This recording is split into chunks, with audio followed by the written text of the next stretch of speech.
Hi viewers, welcome back to car ഡാർവേ. നമ്മുടെ മാർക്കറ്റിൽ നിന്ന് ഓവർ റേറ്റഡ് നിൽക്കുന്ന വണ്ടികൾ നോക്കുകയാണെങ്കിൽ അതിൽ മുൻപന്തിയുള്ള വണ്ടിയായിരിക്കും ഫോർച്യൂണർ. നല്ലപോലെ തന്നെ ഹൈപ്പാണ് ഈ ഒരു വണ്ടിക്ക് കിട്ടിയേക്കുന്നത്. ഇപ്പോൾ ബാക്കിയുള്ള കൺട്രീസിലൊക്കെ നോക്കുകയാണെങ്കിൽ യൂട്ടിലിറ്റി ആവശ്യങ്ങൾക്കും ടാക്സി ആയിട്ടും അങ്ങനെ പല കാര്യങ്ങൾക്കും യൂസ് ചെയ്യുന്ന ഒരു വണ്ടിയാണ് ഫോർച്യൂണർ. പക്ഷേ ഇന്ത്യയിലെ കാര്യങ്ങൾ വേറെ രീതിയിലാണ്. ഇന്ത്യയിൽ ഇത് നല്ലപോലെ തന്നെ വില കൂടിയ ആ ഒരു കാശുകാരുടെയൊക്കെ ഒരു സിമ്പിളായിട്ട് കാണുന്ന നല്ലപോലെ തന്നെ ഹൈപ്പുള്ളൊരു വാഹനമാണ് ഫോർച്യൂണർ എന്ന് പറയുന്നത്. ഫോർച്യൂണറിന് ഇത്രയും ഹൈപ്പ് കിട്ടാനുള്ള മെയിൻ കാരണം ഇതിൻ്റെ റിലയബിലിറ്റി തന്നെയാണ്. ടൊയോട്ടയുടെ ആ ഒരു വിശ്വസ്തയാണ് ഈ വണ്ടിക്ക് ഇത്രയും ഹൈപ്പ് കൊടുക്കുന്ന മെയിൻ കാരണം. പിന്നെ നോക്കുകയാണെങ്കിൽ ഇതിൻ്റെ ആ ഒരു റോഡ് പ്രസൻസ് ആണ്. എല്ലാവരും ഇതിൻ്റെ ആ ഒരു റോഡ് പ്രസൻസ് ഇഷ്ടപ്പെടുന്നുണ്ട്. അതേപോലെ തന്നെ നല്ലപോലെ കേപ്പബിളായ ഒരു ഓഫ് റോഡർ കൂടിയാണ് നമ്മുടെ ഫോർച്യൂണർ. പക്ഷേ ഇത് വാങ്ങുന്ന 90% ആൾക്കാരും ഇതൊരു ഓഫ് റോഡിലും കൊണ്ടുപോയിട്ട് എന്നുള്ളതാണ് ശരിക്കുള്ള സത്യം. സോ ഇന്ത്യയിൽ ഇപ്പോഴത്തെ അവസ്ഥ നോക്കുകയാണെങ്കിൽ ഫോർച്യൂണർ പോലെ നല്ല ഒരു ഓഫ് റോഡിങ് കേപ്പബിളായ നല്ല റിലയബിളായ ഒരു വണ്ടി വാങ്ങിയിട്ട് ആളുകളത് ആ ഒരു ഷോയ്ക്ക് വേണ്ടിയും അതേപോലെ റോഡ് പ്രസൻസിന് വേണ്ടിയൊക്കെയാണ് യൂസ് ചെയ്യുന്നത്.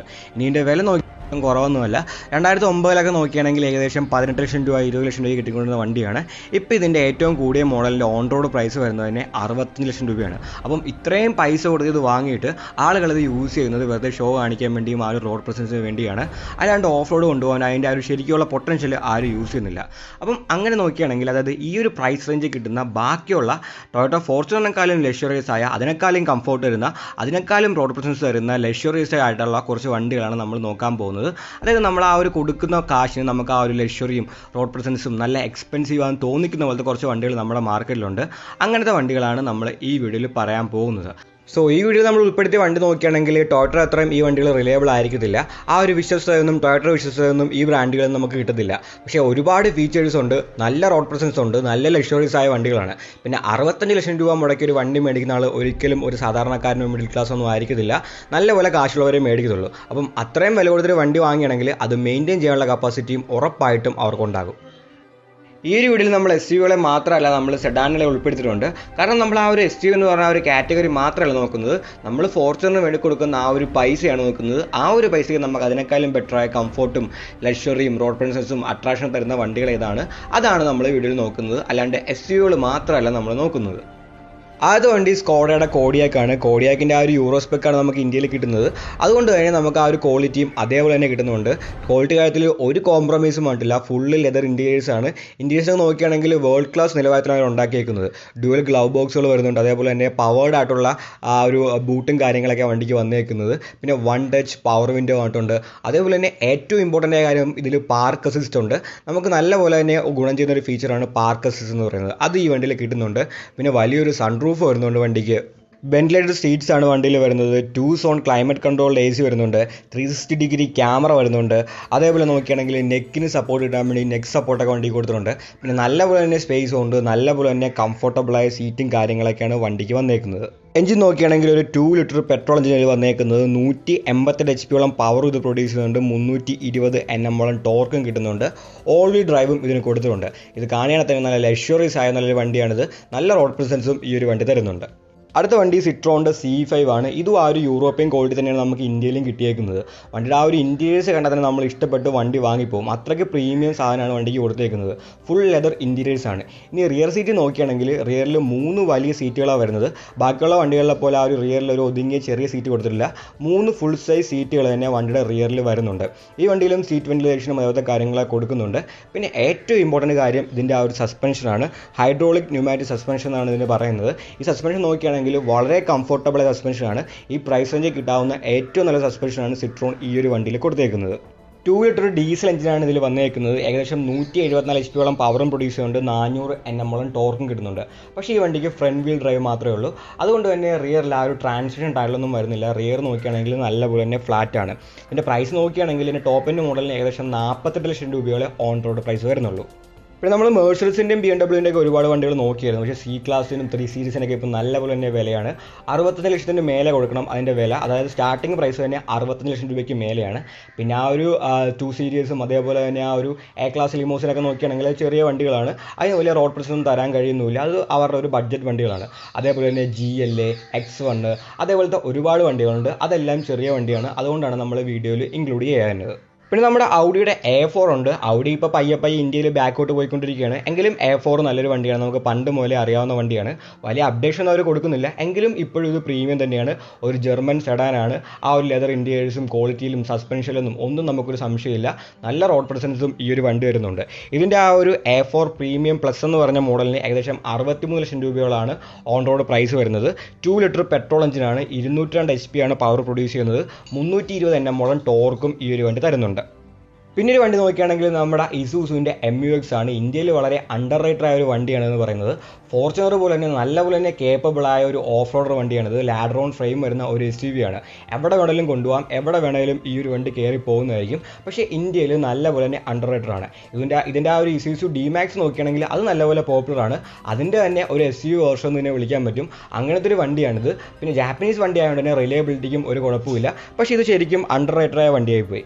1.9 ലിറ്റർ എഞ്ചിനയിൽ വരുന്നത് ഏകദേശം 160 HP പവർ ഉണ്ട്. പക്ഷേ നല്ലപോലെ തന്നെ കേപ്പബിൾ ആയ ഒരു ഓഫ് റോഡർ കൂടിയാണ് ഈ ഒരു വണ്ടി. പക്ഷേ ആ ഒരു ഫോർച്യൂണർ സൈസ് ഇല്ല, എങ്കിലും നല്ലപോലെ റോഡ് പ്രസൻസ് ഒക്കെ ഈ ഒരു വണ്ടി തരുന്നതാണ്. ഇതൊരു ജാപ്പനീസ് വണ്ടി ആയതുകൊണ്ട് തന്നെ ഫോർച്യൂണർ പോലെ തന്നെ റിലയബിളുമാണിത്.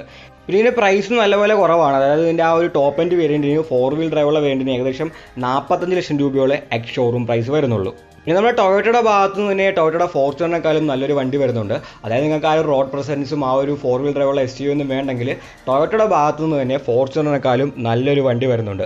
അത് നമ്മുടെ ടൊയോട്ടയുടെ ക്യാമറയാണ്. ഈ വണ്ടി നോക്കുകയാണെങ്കിൽ ഓൺ റോഡ് പ്രൈസ് വരുന്നത് ഏകദേശം 60 ലക്ഷം രൂപയോളാണ്. 60 ലക്ഷം രൂപയ്ക്ക് നിങ്ങൾക്ക് ടൊയോട്ടയുടെ നല്ലൊരു ലക്ഷറി സെഡാൻ കിട്ടും. ഇതിന് ഒരുപാട് ഫീച്ചേഴ്സ് അവർ കൊടുത്തിട്ടുണ്ട്. ഇന്ത്യൻസ് നോക്കുകയാണെങ്കിൽ ശരിക്കും പ്രീമിയം ആയിട്ടുള്ള നല്ലപോലെ തന്നെ ക്ലാരിറ്റി ഉള്ള ഒരു സൗണ്ട് സിസ്റ്റം ഒക്കെയാണ് ഈ വണ്ടിക്ക് കൊടുത്തേക്കുന്നത്. വെന്റിലേറ്റഡ് സീറ്റ്സ് വരുന്നുണ്ട്. 3 സോൺ ക്ലൈമറ്റ് കൺട്രോൾഡ് AC വരുന്നുണ്ട്.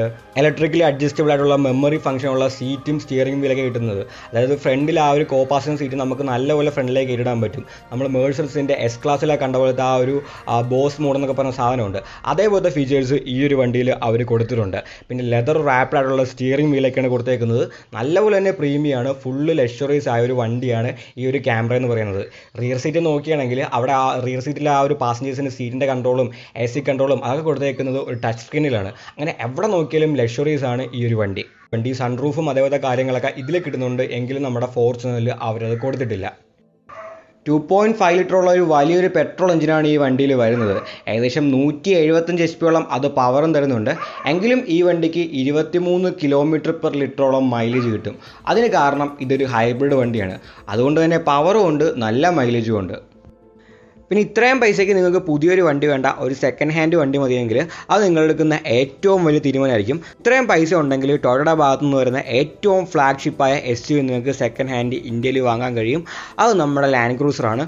ഒരു 10 വർഷം പഴയ, 2014, 13, 12, 11 അങ്ങനെയൊക്കെയുള്ള ആ ഒരു വർഷങ്ങളുള്ള ലാൻഡ് ക്രൂസർ നിങ്ങൾക്ക് വാങ്ങാൻ കഴിയും. ലാൻഡ് ക്രൂസറിനെ കുറിച്ച് ഞാൻ പ്രത്യേകിച്ചൊന്നും പറയേണ്ട കാര്യമില്ല.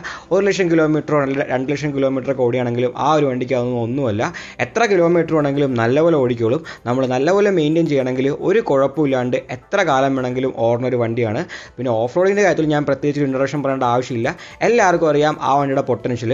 അതേപോലെ റിലയബിൾ ആണ്, നല്ല പൊട്ടൻഷ്യൽ ഉണ്ട്. റോഡ് പ്രസൻസിൻ്റെ കാര്യം ഞാൻ പ്രത്യേകിച്ച് പറയേണ്ട ആവശ്യമില്ല.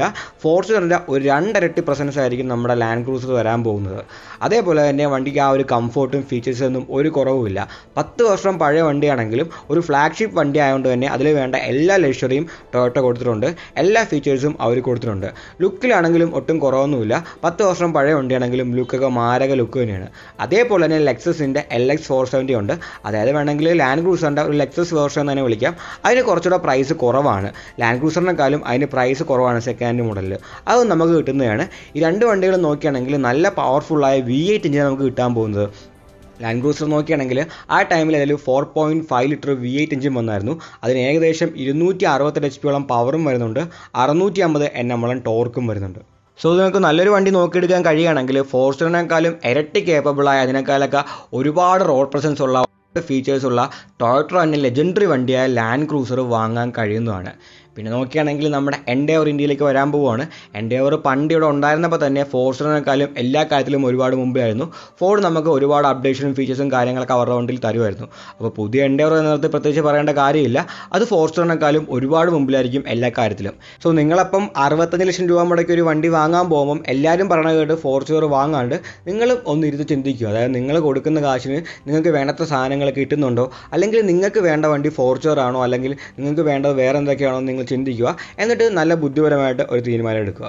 സോ ഈ ഒരു വീഡിയോ ഇഷ്ടപ്പെട്ടെങ്കിൽ ലൈക്ക് ചെയ്യുക, നിങ്ങളുടെ അഭിപ്രായങ്ങൾ കമൻറ്റുകളായി രേഖപ്പെടുത്തുക. ഇനി ഇതേപോലത്തെ വീഡിയോകൾ കാണാനായി ദയവായി ചാനൽ സബ്സ്ക്രൈബ് ചെയ്യുക, ആ ബെല്ലൈക്കൻ കൂടിയാണ് എനേബിൾ ചെയ്യുക. പുതിയൊരു വീഡിയോയുമായി ഉടനെ കാണാം.